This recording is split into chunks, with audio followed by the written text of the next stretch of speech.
So we are talking about dynamic programming. So first of all, there are greedy method and dynamic programming. Both are needed for optimization. Dynamic programming follows the principle of optimality, which is taking sequence of decision to get the final solution. Okay, so dynamic programming we carry out by minimum or maximum. We have to find the minimum or maximum. The most probably we use dynamic programming for that purpose. So today we learn about longest common sequence. First of all, I am talking about dynamic programming. So there are some steps to conquer dynamic programming. First of all, if I doing the LCS today, the problem is LCS. So the first of all we have to do recursion, then the bottom up approach or memoization, memoization, then top down approach. Okay, so that is the main thing. Now the LCS part, if I take a string x and string y and having a b c d g h and a b e d f h r, so string x and string y we have to in longest common subsequences we have to compare each character of the string. String x first character will be compared to string y first character. A and a if match, it's okay, we take it as a subsequence. So we have to take the A, then we have to take the B, then C and E are not matching, so we will not take it. D and D are matching, so D we take. G and F are not matching. H and H are matching, so we are taking H as a subsequence. Then length of the subsequence is therefore 4. Okay, then find that there is a doubt is difference between substring and subsequence. Substring always take consecutive. If there if C and E here in this example it is not matching, so we are not taking C and E. Therefore that is the subsequence part, but in substring we have to take only the consecutive. Here A and if C and E matching, we have A and B are match, so we will the longest common substring will be A and B. Okay, so we have to solve this by recursion method. In the recursion method there is base condition, then choice diagram, then the input if we take as a n, then we have to do it smaller and smaller.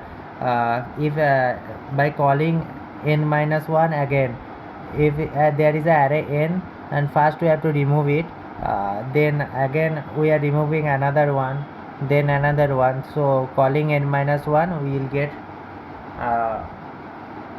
we have to making it smaller and smaller. So that is the condition. In base condition we have to think about the smallest valid input. Okay, so in the string x and y, the smallest valid input will be what? The smallest valid input will be of the length 0. There is no string, then the length will be 0. That is the smallest valid input. And what it and in LCS what it will return? It will return the length equal to 0. So LCS equal to 0. If n equal to 0, y m equal to 0, a mod m equal to 0. If so LCS equal to 0, it will return the it. Now about the second part, that is how a recursion is made. The choice diagram is int function input parameters. So in the recursion there is a base condition and the choice diagram. There is a base condition and choice diagram. See if I take x and y are the two string, and a b c d g h and a b e d f h, these are the two string. So here in the end we have to take whether it is matching or not. If it is matching h and h, then x of n minus 1, that is length minus 1, equal to y of n minus 1. Yes, it is. So the LCS will be from the LCS will be we have to deduct this thing and we have to deduct the last value, that is the length. Then we have to again compare this because it is matched, so we have to deduct the last value. So LCS will be by deducting the length we will get well, we will deduct it. So this is the one case. And if it is not matched, then what will happen? So that's another case.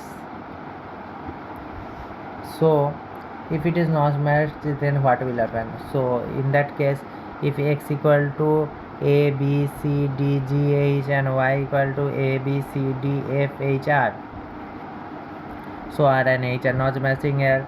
So in that case, there are two cases that can be formed. This is x and this is y, okay, and here r is not matching with h. So what can we do? So in that case, we have to take the whole of the x part and half of the y part. By comparing the whole with the x part and half of the y part, means a b c d g h will match with a b c d f h, and h here it is matched, so we have to compare it, okay. By comparing the x with whole part, means a b c d g h, and we deduct the r from here, a b c d f h, we deduct the r, h and h are matched here. So this is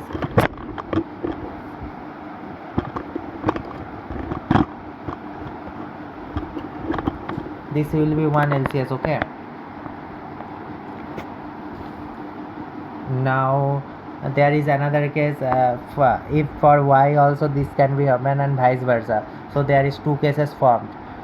So therefore we can write as here, we can write it is for the case x and y, these are two. If x and y are both are matched, then it will be okay, it will deduct the last value.